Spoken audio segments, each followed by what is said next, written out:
제2절 예수님은 어떻게 재림하실 것인가? 1. 성소에 대한 관점.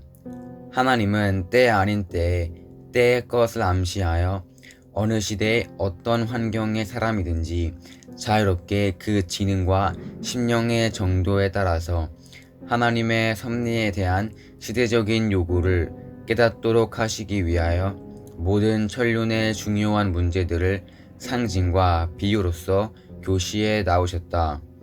그러므로 성서는 각각 그 정도의 차는 있지만 모든 해석자들에게 상이한 관점을 세워주는 결과를 가져오게 된다. 교파가 분열되는 주요한 원인은 바로 여기에 있는 것이다. 그러므로 성서를 해석함에 있어서도 그 관점을 어디에다 두는가 하는 것은 가장 중요한 문제가 아닐 수 없다. 세례 요한에 관한 문제만 하여도 그 하나의 예가 되는 것으로서 우리는 예수님 이후 2000년간이나 세례 요한이 그의 책임을 다했다고 하는 선입관으로서 성서를 보아왔기 때문에 성서도 또한 그렇게 보였던 것이다. 그러나 그와 반대의 입장에서 성서를 다시 상고할 때 세례 요한은 책임을 다하지 못하였다는 사실을 명백히 알게 되었다. 이와 같이 우리는 오늘에 이르기까지 성서의 문자에만 붙들려서 예수님이 구름을 타고 오신다고 단정하는 입장에서 성서를 보아왔기 때문에 성서도 또한 그렇게만 보였던 것이다. 그러나 예수님이 구름을 타고 오신다는 것은 현대인의 지성으로서는 도저히 이해할 수 없는 사실이므로 이제 우리는 성서의 문자가 말하고 있는 그 참뜻을 파악하기 위하여 종례와 다른 각도에서 다시 한번 성서를 상고해 볼 필요가 있는 것이다.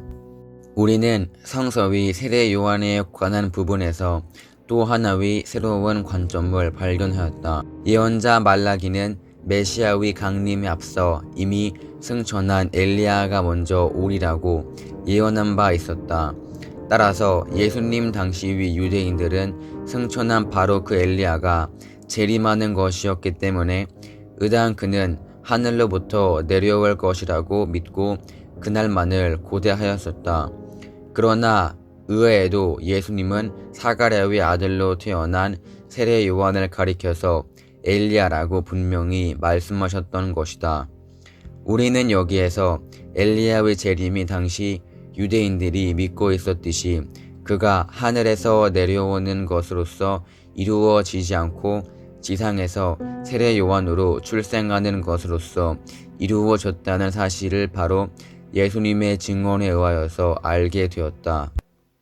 이와 마찬가지로 오늘에 이르기까지의 많은 신도들은 예수님이 구름을 타고 다시 오실 것으로 믿어왔으나 일찍이 엘리야 재림의 실체가 우리에게 보여준 대로 재림 때에도 초림 때와 마찬가지로 그가 지상에서 육신을 쓰고 탄생하시리라는 것을 부정할 아무런 근거도 없는 것이다.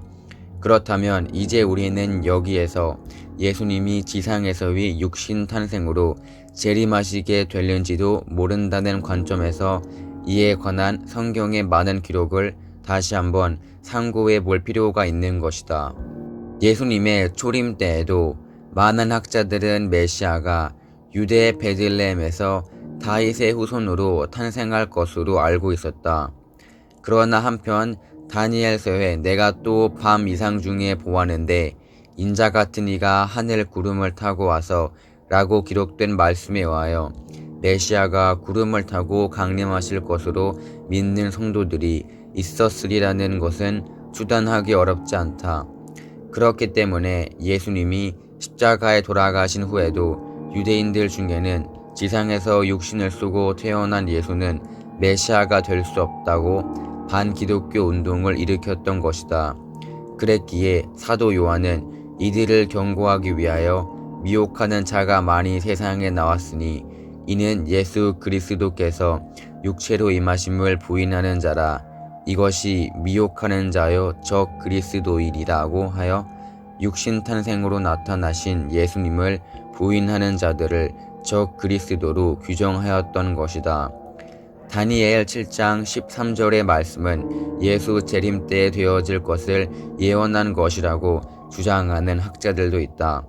그러나 모든 선지자와 및 율법에 예언한 것이 요한까지니라고 하신 말씀이나 그리스도는 모든 믿는 자에게 의를 이루기 위하여 율법의 마침이 되시니라고 기록되어 있는 말씀을 보아도 알 수 있지만 구약 시대에는 메시아의 강림으로써 복귀 섭리의 전 목적을 완성하시려는 섭리를 해오셨기 때문에 예수님 자신이 스스로 재림하실 것을 말씀하시기 전까지는 한 번 오셨던 메시아가 재림하시게 되리라는 것은 누구도 상상할 수 없게 되어 있었던 것이다. 따라서 예수님 당시의 유대인들은 누구도 다니엘 7장 13절의 말씀이 메시아의 재림에 관한 예언이라고는 생각할 수 없었다. 그 때문에 당시의 유대인들은 이 예언의 말씀을 예수님의 초림 때에 되어질 현상으로 알고 있었던 것이다. 이와 같이 예수님의 초림 때에도 성서적인 근거에서 메시아는 구름을 타고 오실 것으로 믿는 신도들이 많았다. 그러나 예수님은 실제 있어 지상에서 육신을 쓰고 탄생하셨으므로 재림하실 때도 그와 같이 될는지 모른다는 입장에서 우리는 성서를 다시 한번 참고해 보지 않을 수 없는 것이다.